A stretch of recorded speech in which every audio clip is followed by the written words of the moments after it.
जब असर कूटनीतियों का हो तो झुकने के लिए अच्छे अच्छे तैयार हो जाते हैं। और अब हमें यह कहने में संकोच नहीं करना चाहिए कि अमेरिका के जो ट्रंप टैरिफ लगाने के बल पर अभी तक भारत और बाकी देशों के सामने उछल कूद मचा रहे थे, अब वही ट्रंप कहीं ना कहीं दुनिया के सामने एक बार के लिए नतमस्तक हो चुके हैं। क्योंकि अब खबर निकल कर आ रही है कि ट्रंप ने भारत और बाकी के कई देशों पर जो इंपोर्ट ड्यूटी यानी कि टैरिफ लगाने का अनाउंसमेंट किया था, उस टैरिफ को यह वापस ले चुके हैं और अब 90 दिनों के भीतर भारत या बाकी के देशों पर भारी भरकम टैरिफ नहीं लगाई जाएगी। लेकिन सोचने वाली बात यह है कि भारत और बाकी के कुछ देशों के ऊपर से जहां उनके द्वारा टैरिफ को 90 दिनों के लिए रोक दिया गया, वहीं इन्होंने चीन के ऊपर लगने वाली टैरिफ को पहले से भी ज्यादा इंक्रीज करके लगभग 145% तक की नई टैरिफ को इंपोज कर दिया है। जिसके बाद चीन अमेरिका के टैरिफ से मार खा रहा है, तो यह भारत के सामने पहुंच चुका है और भारत को इलेक्ट्रॉनिक पार्ट्स के मामले में एक के बाद एक डिस्काउंट ऑफर कर रहे हैं कि भारत किसी न किसी तरीके से उनकी कंपनियों से जुड़ जाए और भारत चीन को अमेरिकी टैरिफ के चोट से बचा ले। तो अब अमेरिका अगले 90 दिनों तक भारत और बाकी के कुछ देशों पर लगने वाले टैरिफ के प्लान को क्यों रोका? अमेरिका भारत के सामने हार मान चुका है या फिर इसके लिए कोई और रणनीति सोच रहा है?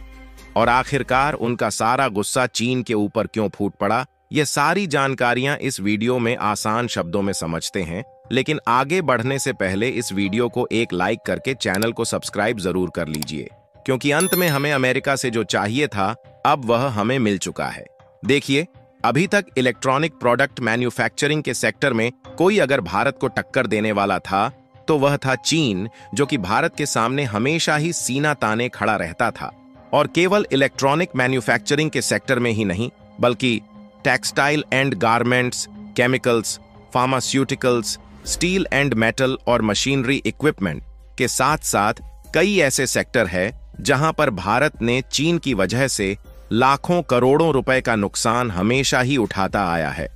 क्योंकि इन सभी चीजों को बेचने के लिए भारत जिस भी मार्केट में जाता था, उस मार्केट में चीन पीछे से आकर वही चीज सस्ते दामों में ऑफर करके भारत के मार्केट को छीन लेता था। और चीन के ऊपर कई बार इस बात के आरोप लग चुके हैं कि अपनी चीजों को सस्ता बनाने के लिए चीन की सरकार कई अंतर्राष्ट्रीय व्यापार नियमों का उल्लंघन करती है। जैसे कि फिजूल में कंपनियों को चीन की सरकार के द्वारा सब्सिडी दिया जाता है ताकि चीन के प्रोडक्ट सस्ते बने और यह प्रोडक्ट विदेशों के मार्केट्स में दूसरे देशों के प्रोडक्ट को कंपटीशन देकर एक मोटे मुनाफे की कमाई करके चीन में पैसा ले आए। और चीन की यह चालबाजी काफी हद तक सफल भी हुई है, क्योंकि ऐसे कारनामे पर किसी भी देश ने अभी तक तगड़ी फटकार नहीं लगाई थी। लेकिन अब चीन ने अपने लिए खुद ही मौत का गड्ढा खोद लिया है,